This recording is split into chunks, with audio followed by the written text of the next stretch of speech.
Feeding South Dakota works hard to help combat hunger. This is especially important during the holiday season as they work to collect donations. This morning, we're joined by Megan Chose, Development Director for Feeding South Dakota. Thank you for joining us this morning, Good Megan. morning. Thank you so much for having me. Can you tell us a little bit about what you got going on?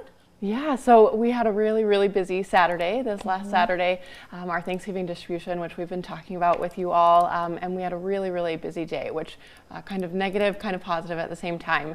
But we were able to serve over 1,400 families here in Sioux Falls and over 1,300 families, in Rapid City. So we're definitely seeing an increased need across the state, but really proud and fortunate to work with such great partners to be able to provide that. How important are those partners and volunteers and kind of all the moving parts in this effort? Yeah, so we would not be able to do what we do without the great partners. Like you mentioned, volunteers specifically.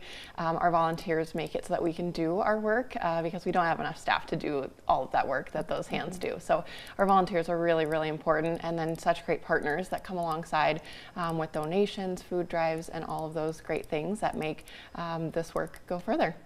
And as we head further into the holiday season, what are some ways that people can help Feeding South Dakota?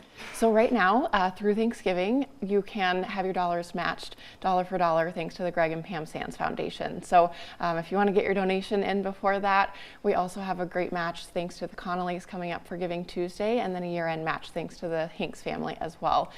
So some really great ways and partners that want to make our donors get the best out of their donation. If people are looking to volunteer, how can they do so? We make it really easy. You can either call our office or go to feedingsouthDakota.org/volunteer. And what's the importance of volunteering, especially during this time of year? Yeah, I mean, when I think about the holidays, I think about family and friends around a great meal. And so we want to be able to provide that for all of our South Dakota neighbors. So making sure that we have enough hands to volunteer and pack all of the boxes, because we are seeing such an increase this holiday season, is really important. Yeah, and seeing that increase kind of over the years, how is it so important then to have these different programs and kind of for you guys to make sure you're staying on top of the demand for this?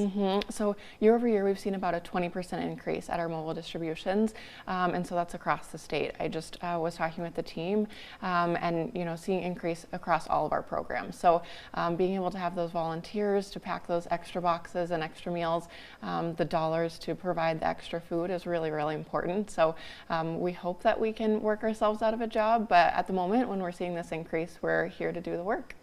Awesome. All right. Well, thank you so much for joining us this morning. Thanks for having me.